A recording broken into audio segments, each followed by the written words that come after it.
Right, and oral hygiene is the topic of discussion today, bad breath or halitosis. Welcome to the show. My name is Winnie Lubemba. I trust that you're doing very well this morning. And of course, the show is My Doctor. If you're tuning in today for the very first time, welcome to the show. And of course, this is a show where we give you all the information you need to have health wise, that is, so that you can make informed health choices. And of course, we discuss various health topics, so this is the right place for you. So welcome on board, and let's learn a lot from today's topic, because what we're going to discuss is about halitosis or bad breath. So if you have any question in relation to the topic, feel free to engage with us on our SMS line 40920, and of course we'll be here to pick all your questions and give all the answers that you need as soon as we get your questions. So without further ado, our guest for the day is already here and ready for the discussion. So hi.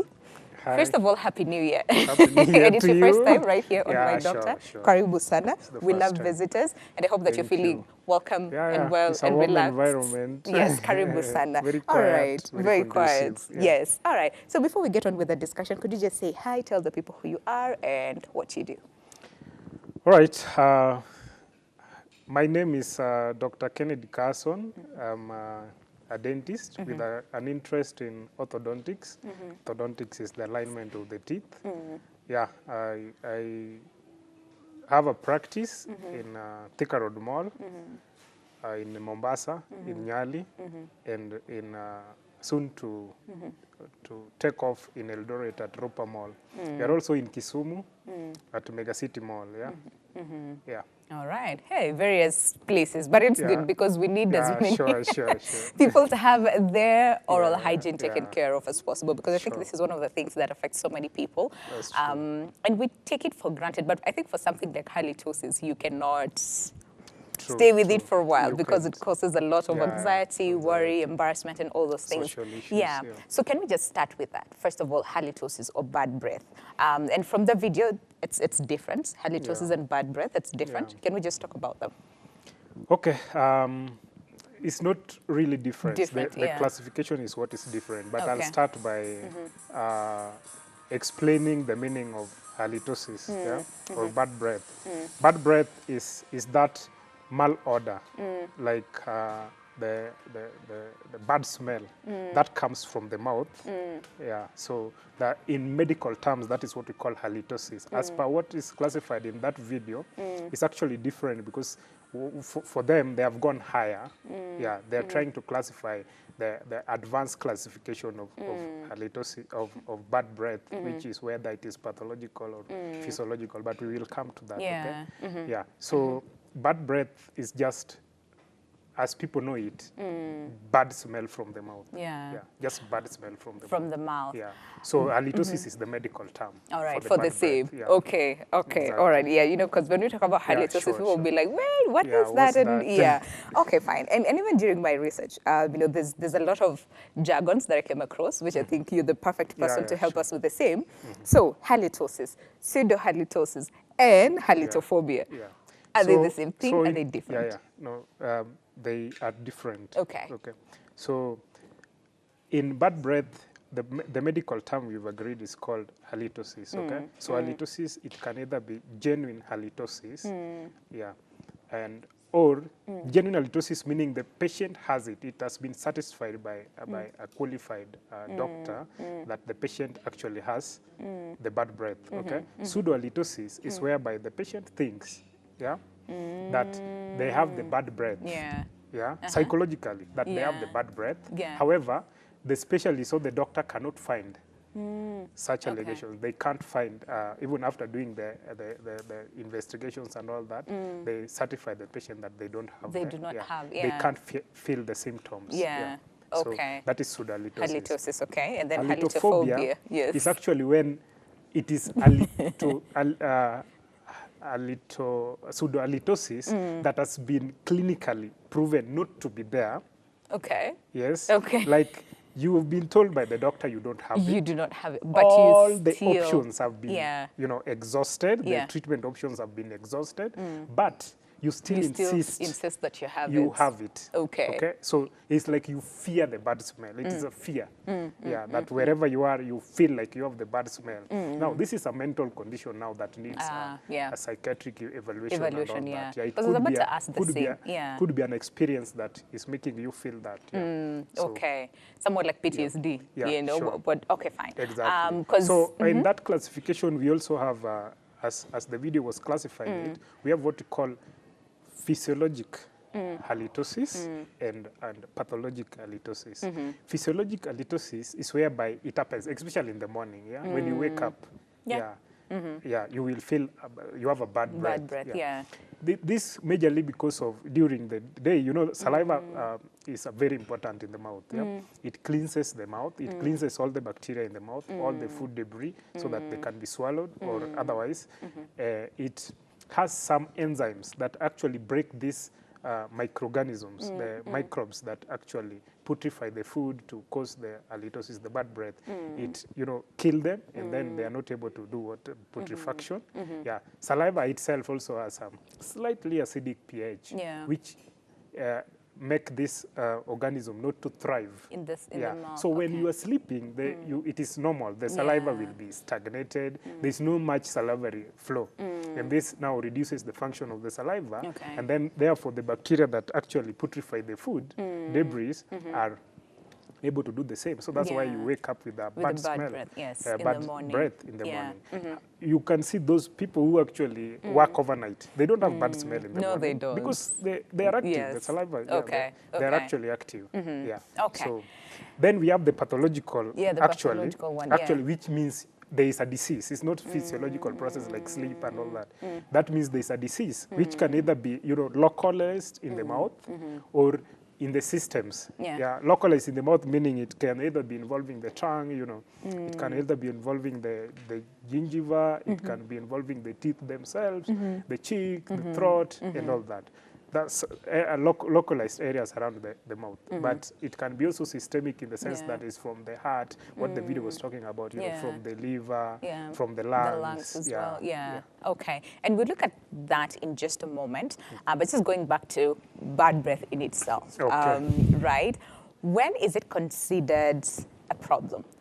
Because like you said, I mean, in the mornings, you wake up, there's bad breath, you go brush your teeth, and then you're okay, so right? So if you carry proper oral hygiene for physiological, you know, it will go away.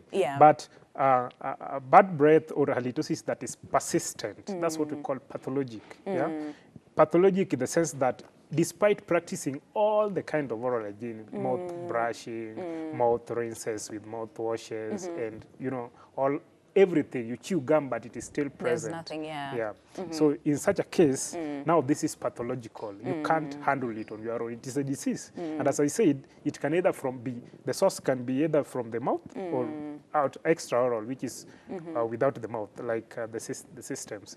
Systemic. Now, in terms of are there some people who do not know that they have it? I mean, I'm pretty sure you've come across people who you can feel it, like they have bad breath. But actually, to them it's not. That's why we started classifying it. Genuine halitosis, pseudohalitosis, and halitophobia. You can't wake up and say that you have bad breath. No. It is a subjective examination. Somebody has to tell you that you have bad breath. So there are people whom they actually have the bad breath, but because they don't know, when they come to the dentist, they are so, you know, like the person who treats the mouth is the dentist, the teeth and all that, associated tissue is the dentist. So we are the first people that this person will come to, the client will come to, and we will examine them, and then we will, you know, give them a diagnosis of halitosis.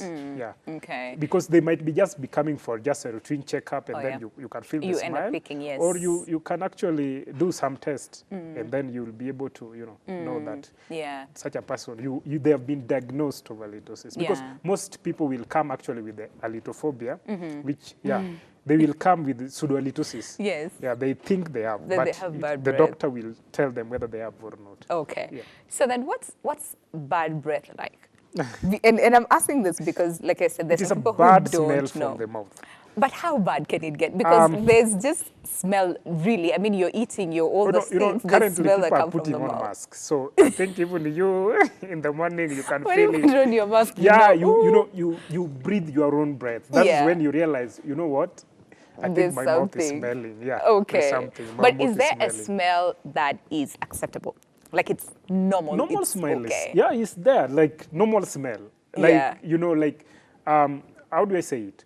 Bad smell is Yeah. actually mainly from sulfur. You know how sulfur smells? Yes. Yeah. It is putrefied. You can feel it. How, you know how sulfur smells? Yeah. Yeah. Or Okay. ammonia for that matter. Yeah. Yeah, Okay. exactly. Yes. So All right. you feel it. So Yeah. it is not just, we call it volatile sulfur compounds. Yeah, you know how sulfur smells. Yes. So when you just have such a smell, You know then, there's a yeah, problem. Exactly, you know there's a Okay. problem. All right. But what about those cases where, for instance, let's say you eat something and then you do not brush your teeth, because not so many people Yeah. brush their teeth after every meal. There's some who do that, but there's some who probably brush once a day and others who brush like twice a day, and then that's it.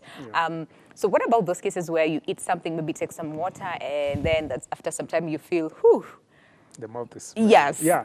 do you consider that as a problem? No, that is, I would call that physiologic. Okay. You get it? Yeah. There was reduced salivary flow. Yeah. It boils down That's to that. it. Yeah, Okay. exactly. For example, somebody who is stressed, although I think we'll come back Yeah, we'll come to that, yeah. later, but somebody who is stressed, people who are stressed, the sympathetic system is activated. So it is either it is a flight or fight mode. You can't produce saliva in such a state. Yeah. Yeah. So Yeah. saliva is reduced. So when you are stressed, you will find that you have bad breath because the saliva is reduced. Yeah. It's all boils down to the saliva. To the If you saliva have in a the- dry in the mouth, mouth, yeah. yeah. Okay. Exactly. Do we have other cases of then a genetic composition of the same? Like there are Very there rare. people who, Yeah, because, okay, there's what we call Sjogren syndrome, which is the sometimes someone is born without the necessary salivary glands to produce enough saliva in the mouth. So Okay. you see, most such people would need, other than the normal treatment, they would need artificial saliva. Yeah. So such a person, because of the dryness of the mouth, definitely, they will produce bad breath. Yeah. okay. But you said it's rare. It's not. very rare. Okay. Very rare. All right.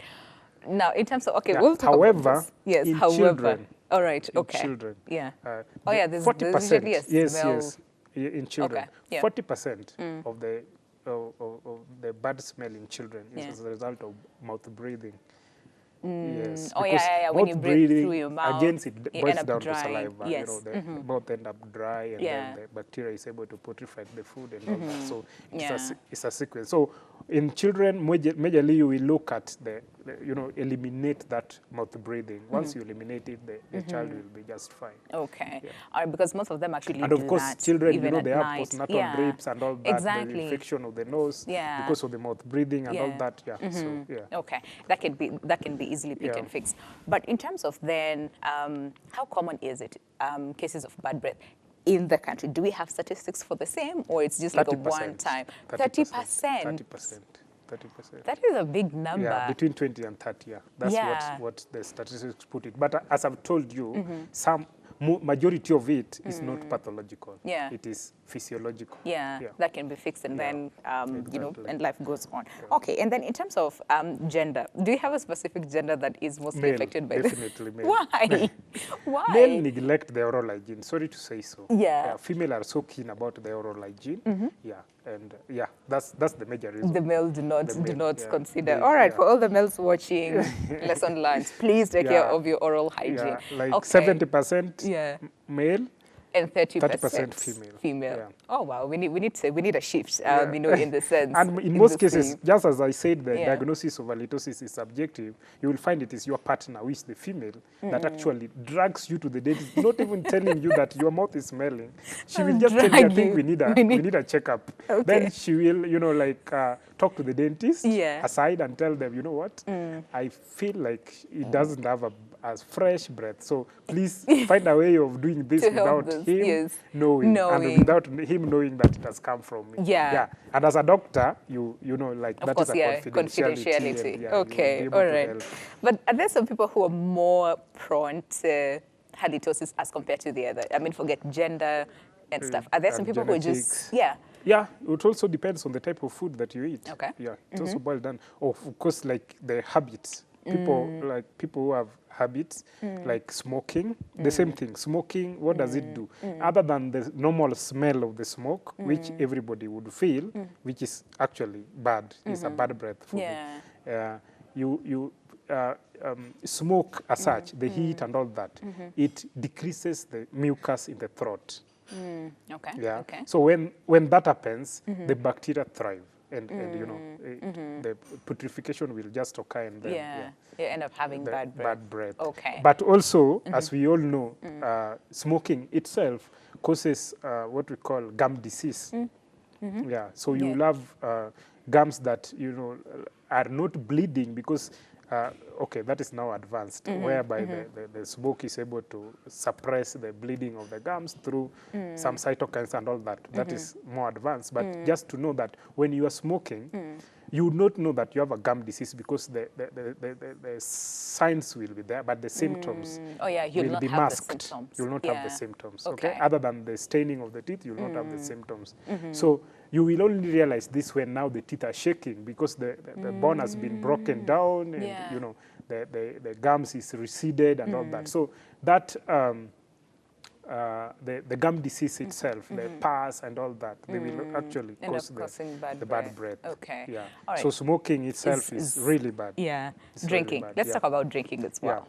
Yeah. Drinking, the same thing. Like what do you call? Drinking itself, it will cause liver cirrhosis, and liver cirrhosis, as you've seen in the video, it will end up, exactly, it will cause that ammonia smile. Okay. What about you talked about food, which I think is like the biggest component of the same, because I mean you use your mouth to eat, right? There are specific food like garlic, onions. Yeah. But those ones, can't we say those ones are like physiological? No, I mean it's food after you eat. It's physiological. Yeah, that's why we classify them as physiological. Yeah, but what about like those people who are not keen on taking like healthy foods? I mean, healthy diet.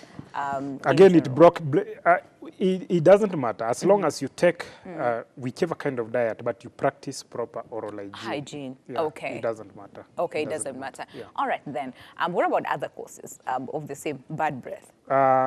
Just as I've said, there is a study that has been done actually, and personally I've experienced this in my practice for the 6-7 years that I've been practicing. All right. You'll realize that somebody has come with bad breath. You've done everything. You've even sent them to a physician to evaluate them whether they have all those systemic diseases, and it doesn't heal much. Yeah. So. Wrongly, you may classify this patient as either halitophobia or pseudohalitosis. Yeah. However, it is a genuine halitosis. Yeah. So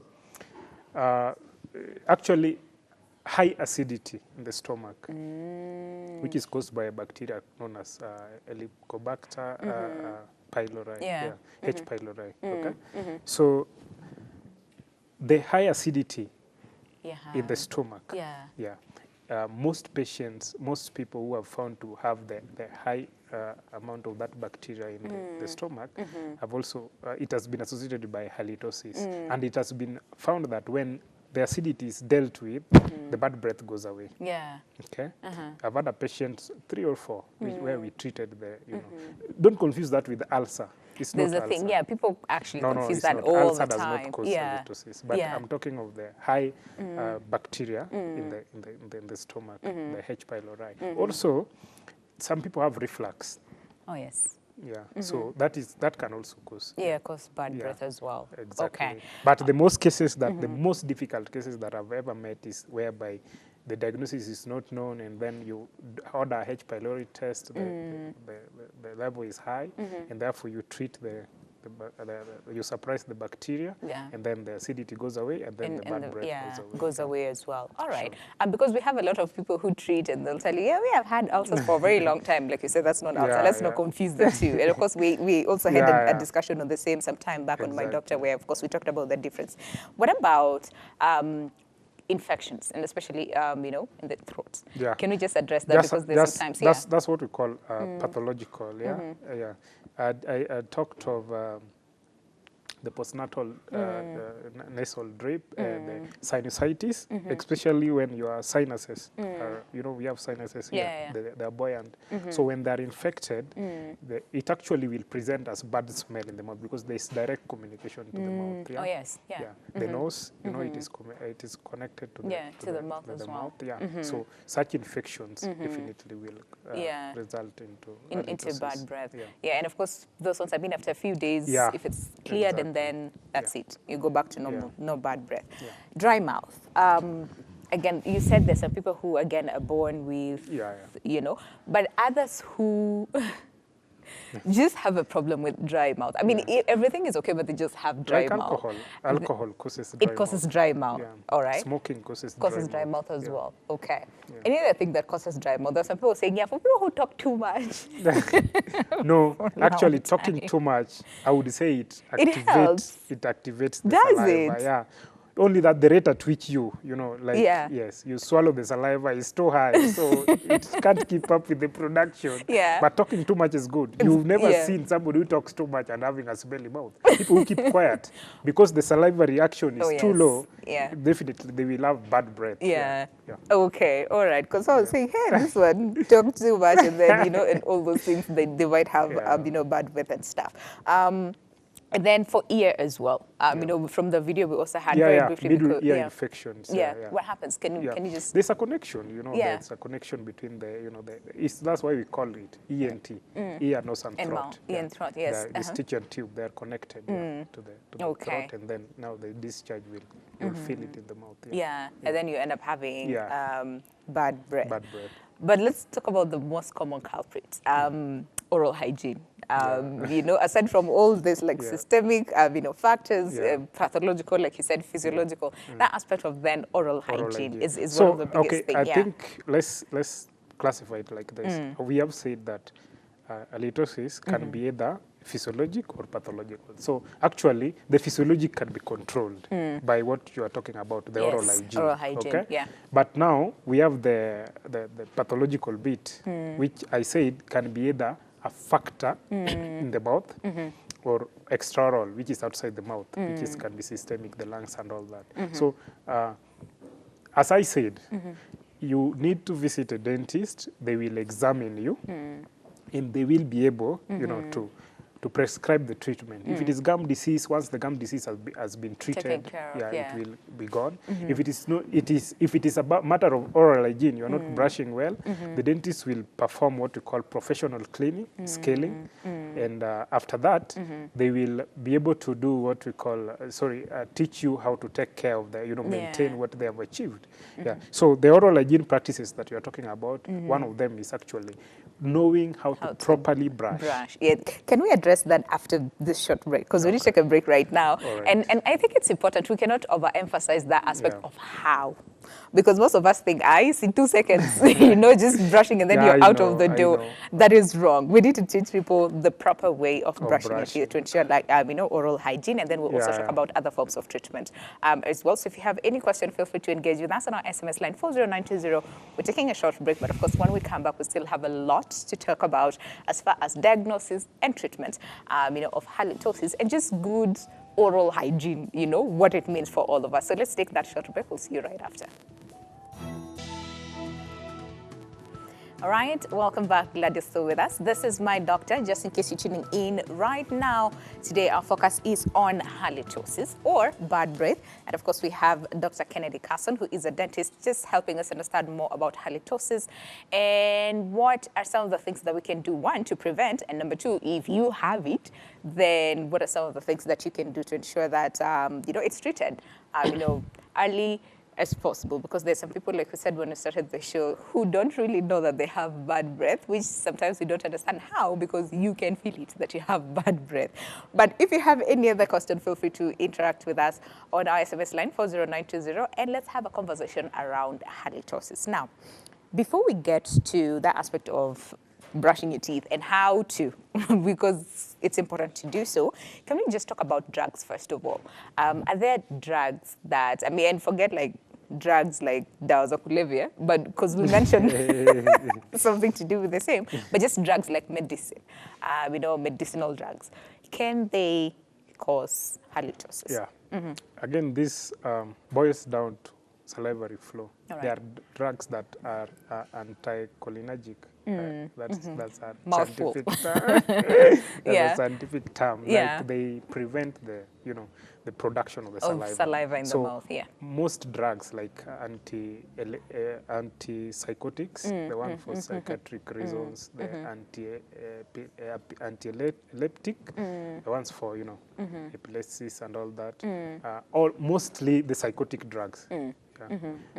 They will cause they interfere with the production of the saliva. They suppress they promote the sympathetic nervous system. Yeah. And they suppress the parasympathetic nervous system, which is actually responsible for the production of the saliva. Of saliva. Yeah. So mostly such drugs will definitely cause dry mouth, and therefore that will lead to bad smell. Bad breath. Yeah. Now, so for those ones, they have to take extra caution. Yeah. As far as preventing the same, and that is, if it And is again, recommended that is to brush physiologic twice. because, that's just physiology. It's not Okay. pathogenic. That is, Oh yeah, that's not. Yeah. Because with the time after you stop the medication, But some of these people have to be on medication for a very long time. for a very long time, I know. Yeah. But still classify as Physiological, Physiology. not pathological. All right. Brushing our teeth and the role that it plays, because for some people, again, just brush their teeth, run into the bathroom, 2 seconds later they're out. Well, we brush to like eat and then go.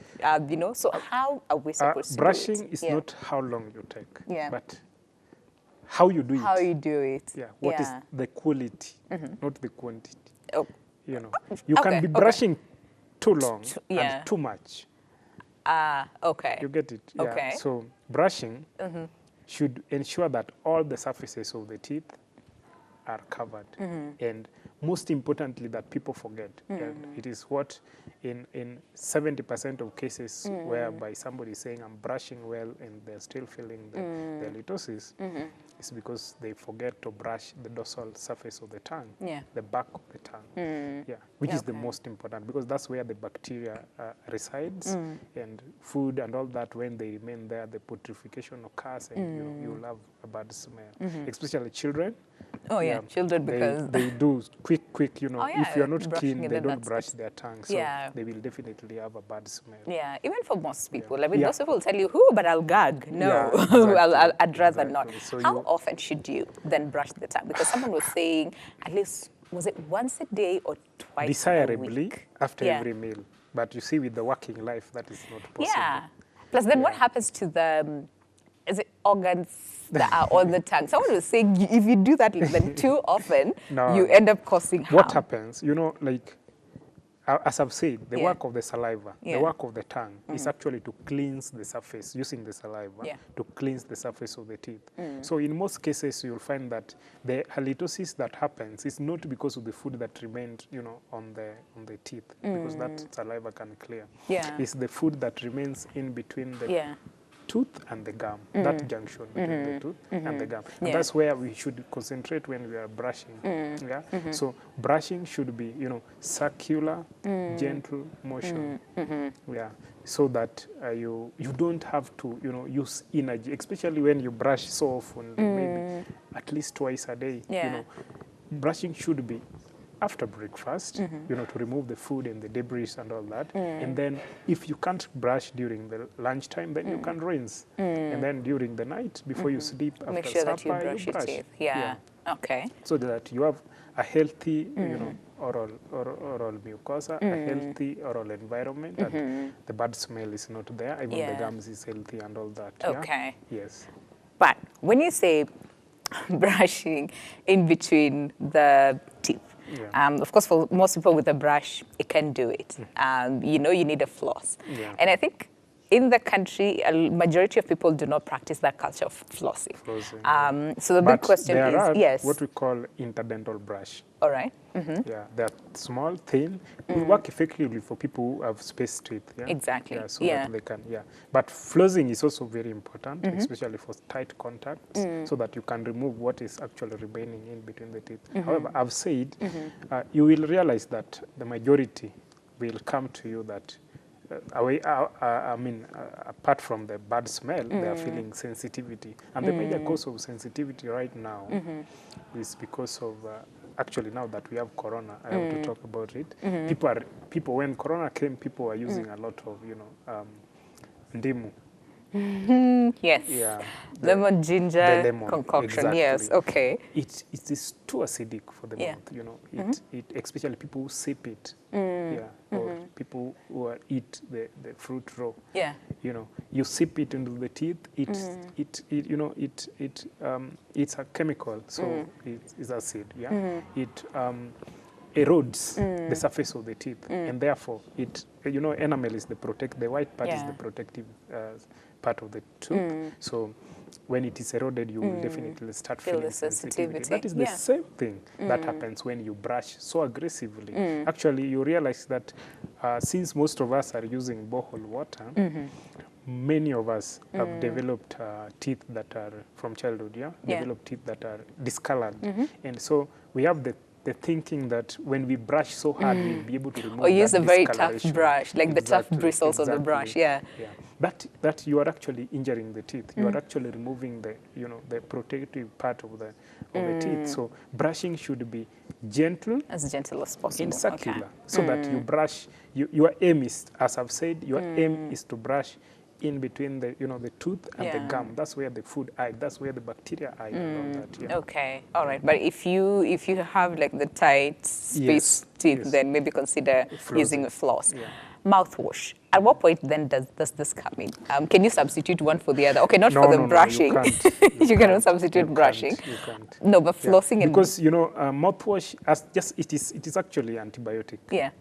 Some of them have alcohol content, which is the active ingredient inside it. However, use of alcohol in the mouth for a very long time, like I say, I don't want to mention the name of the mouthwashes. The brands, but there are some mouthwashes specifically that have high alcohol content. So what happens is that they thin the mucosa.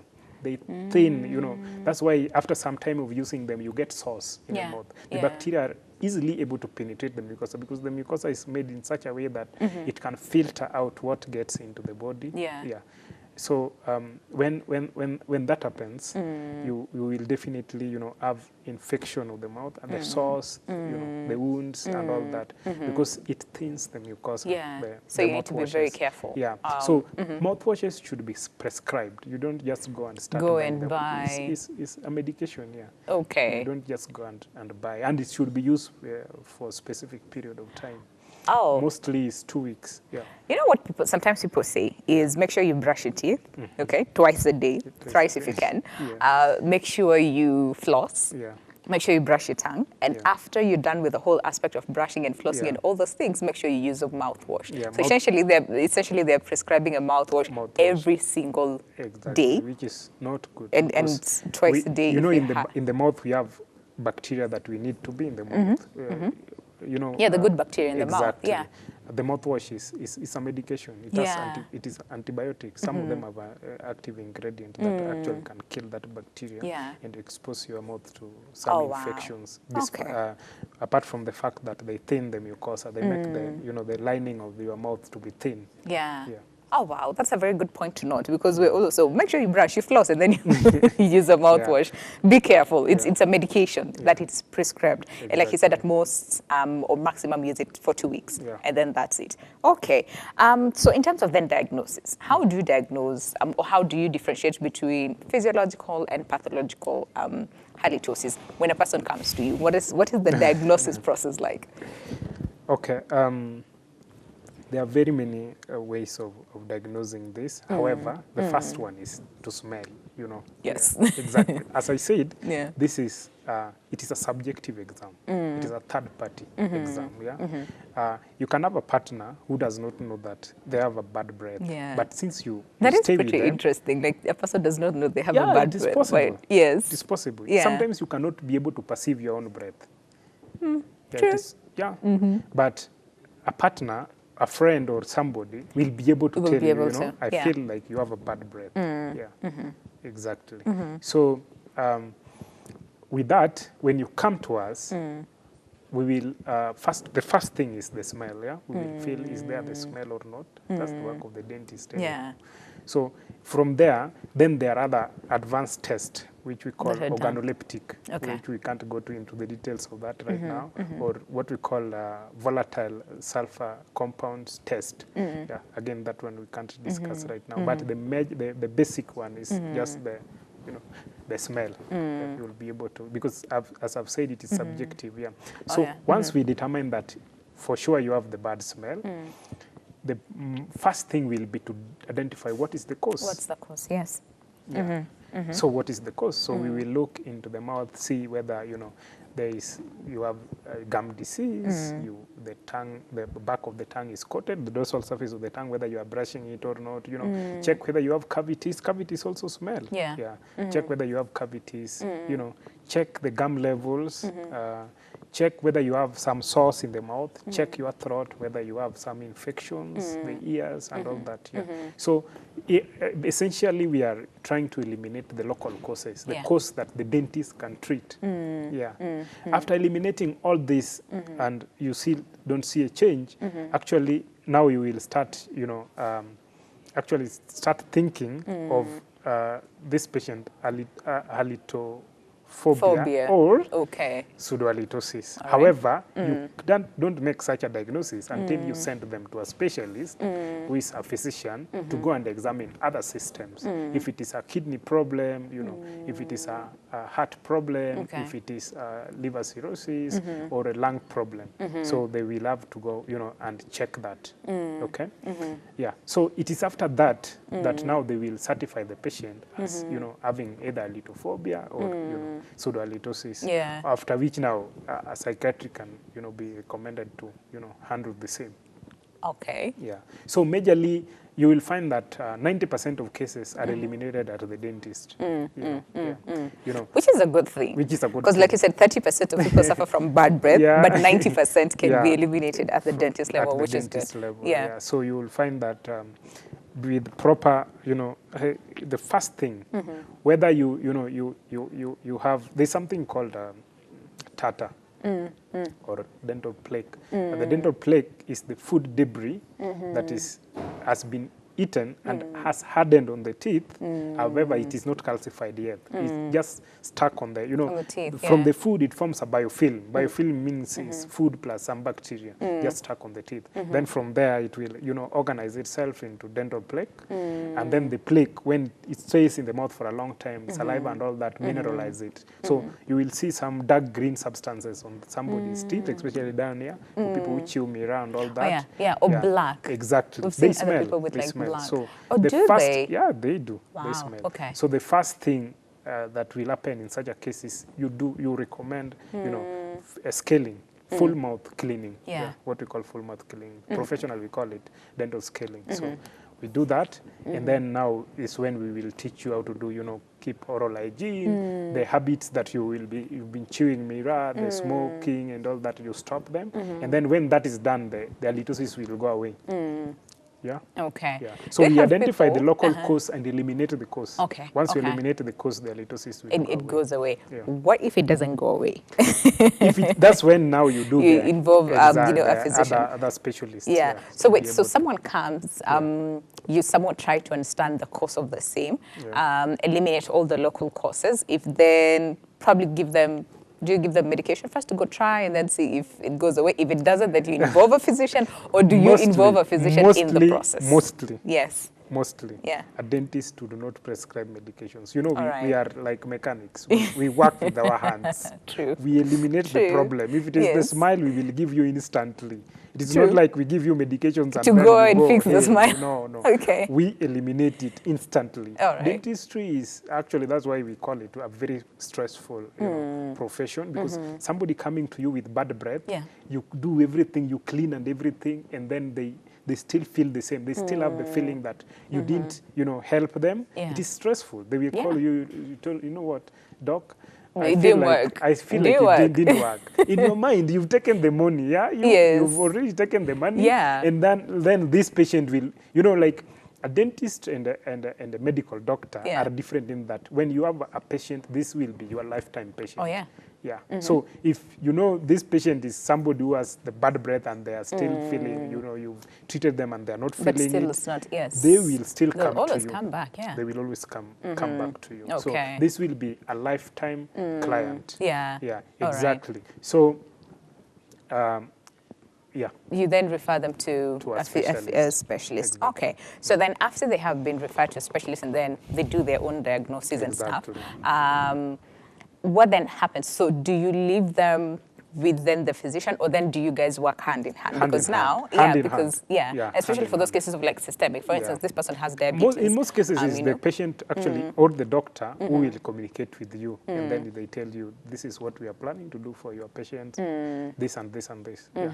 You see, that is also one way of developing trust with the patient. You don't hold on to the patient whom you know you are not helping Yeah. and continue, treating them and minting money from them. From them, Yeah, true. exactly. Okay. They will trust you more because when you send them for that's calls for integrity and honesty. You tell the patient, now I've tried this and this, it is not working. Now can we involve such and such a person so that we come to Yeah. be able to help you comprehensively. Yeah. Okay. So in a case of just physiological causes of halitosis, Yeah. how long then does treatment take before it then goes away, the bad breath?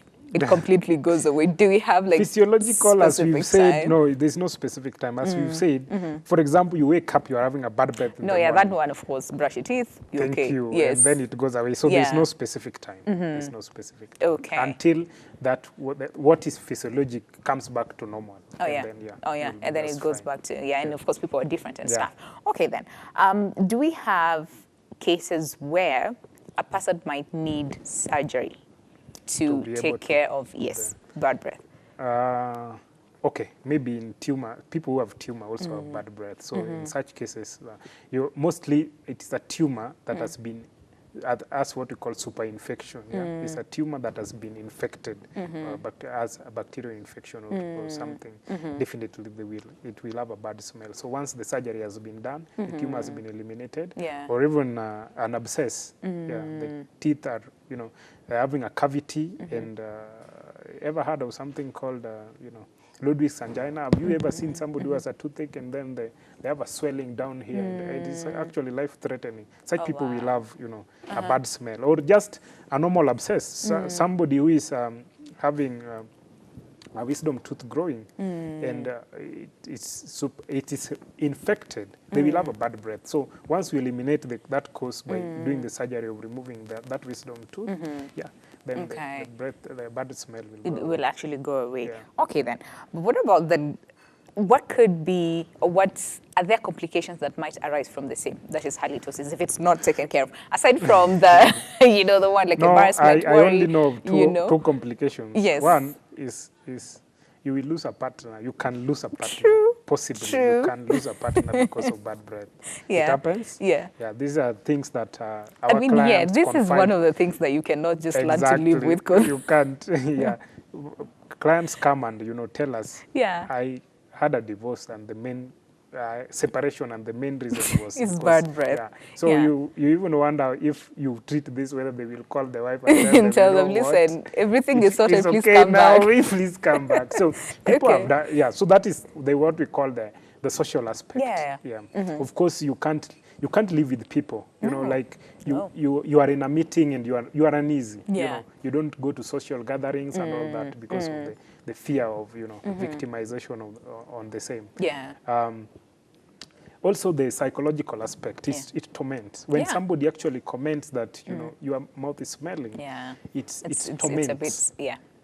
It torments. So those are the two complications that I know.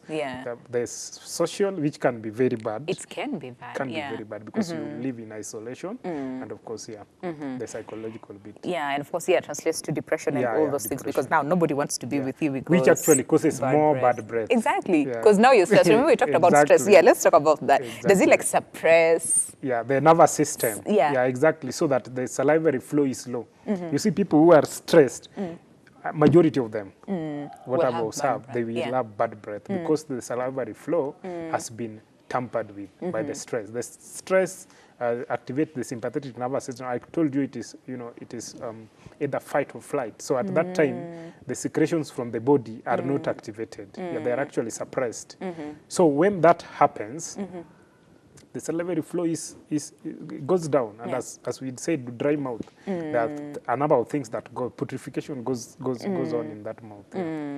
So when the stress is eliminated, the person will just come back. Come back to normal. Okay, then so prevention. Please make sure that you're not too stressed. Because sometimes, I mean, this and is actually, life. You cannot avoid we call it stress. Most professionals. Sorry to say so, but most professionals will have bad breath, especially professionals who keep to themselves, professionals who are in the type of work that does not involve talking to people. You know, when you talk to people, definitely the mouth will be dry and you will be activated, you know, the third center will be activated, you take water and that refreshes you. But when you are in a situation of the professionals, most of them will present with, you know, bad breath, not because of any local cause, but because of the physiologic, like they are not taking enough water, you know, they are not active enough for the saliva to flow and all that. So majorly because of the dry mouth. Okay.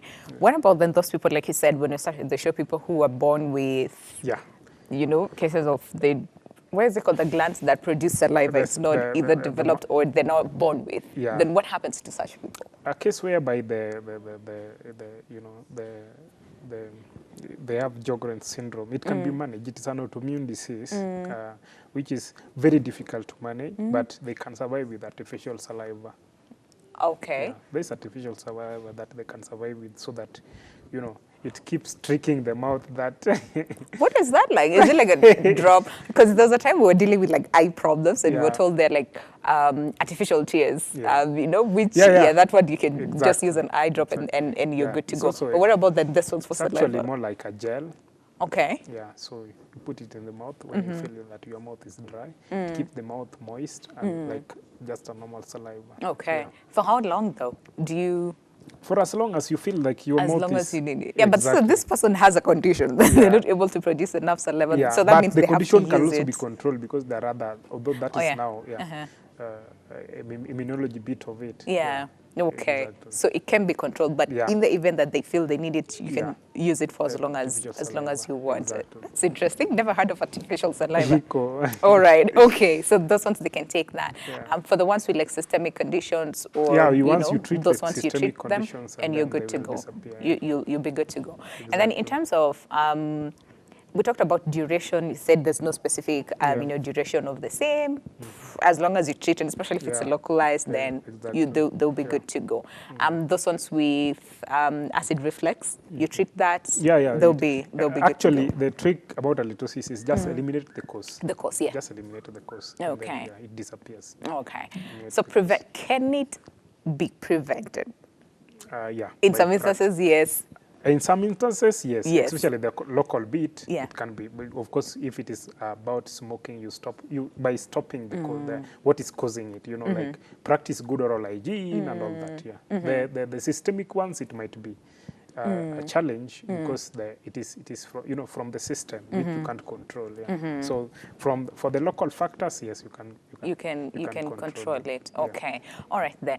But for those people with, again, they're born without glands that will produce saliva, then those ones it's difficult to prevent. but you have to manage. Yeah, And like you said, you can managing manage. sometimes is very It's very difficult. difficult. But just in case someone is tuning in right now and thinking, so how do I manage? What do I do? If I'm not able, let's say, to get the artificial saliva, what do I do? Do I take a lot of water every day? No, you just need to go to, you see, that is a disease. It Yeah. will present with other things. Yeah. Even that, as you are talking about, that you will be tearless. Yeah. So those are the kind of things that you need to, you need to go to a doctor, actually. This is now, with this part of dentistry called maxillofacial surgeons. Yeah, they will examine you, and in concert with a medical doctor, they will be able to treat you. They will prescribe the kind of medications that you're supposed to be on, and the kind of management. And that you need to be on. Yeah. All right, but of course, in terms of, you talked about that aspect of mouthwash being medication. Yeah. And I know, as people, you hear mouthwash is a medication, and we have a problem with bad breath. We'll just go to the chemist and then buy a mouthwash, and that's and it. that you are actually not eliminating the problem. You're not. Yeah. You are not eliminating the cause of the problem. You are actually just suppressing the symptoms. Yeah. Yeah. For that time. Yeah. And then when the mouthwash is over, and you go back to your go problem. back. So But don't. as I've told you, a mouthwash, it will kill the the ecosystem. It will kill the bacteria that is supposed to be in your mouth, that you need in your mouth, and also the thinning of the mucosa. Yeah. Enabling that now pathogenic bacteria to get into. Yeah. Okay. Because as we can go harm, Yeah. you go get yourself a mouthwash, you use Exactly. it all the time you feel there's a bad breath. So mostly we prescribe the mouthwash. Maybe Yeah. you have sores, maybe Yeah. You have gum disease, and we have done deep cleaning and all that. So we'll prescribe the mouthwash to continue the healing. Yeah, of the same. Yeah. Now, in terms of gums, and I think we'll take this as your parting shot, where sometimes people say, oh, can I offer you a mint because you have bad breath? Yeah. You'll take it. It has sugar in it, Yeah. right? And, so does that then exacerbate the problem, or what It does, because sugar is carbohydrate, yeah? And the major problem with the gums, actually, and even the sweets and all that, is because of the sugar content of the carbohydrate, which actually is not, will not come out as the bad breath, but now the cavity. Yeah. Yeah, and of course we have said that cavity, and neglected cavity, can also cause bad breath. Cause bad breath, yeah. So that is now a different process whereby the sugar is broken down into acid, and as I told you, the outer surface of the teeth, which is the enamel, can be broken down by that acid, and that is how the cavitation starts. Yeah. Yeah. Okay. Yeah. So the gums, there are gums that are sugarless. are they really sugarless? That's what sugarless is always like neither here or there. They have, people think there's difference. There's sucrose and there's saccharide. Yeah? Yes. Yeah. So the saccharide bit of it, It's better as compared to the sucrose bit of it. Exactly. Okay, all right. But just understand the cause of the same and eliminate the cause, Yeah. and halitosis will actually go. All right, and that is where we have to end the show. Time for it. I really flies. Dr. Kennedy Carson, who's a dental surgeon. Yeah. Thank you very much for coming by today. Really, really appreciate your time. And of course, thank you very much as well for staying with us until the end of the show. That is where we have to say goodbye. And of course, it's the start of a new year. So we hope that you've learned a lot from today's topic. And if you are watching us and have a problem with bad breath, then you know what to do, But the sooner you get help, the better for you and for everybody else around you. My name is Ebru, wishing you a lovely day ahead. We'll see you in the next episode of My Doctor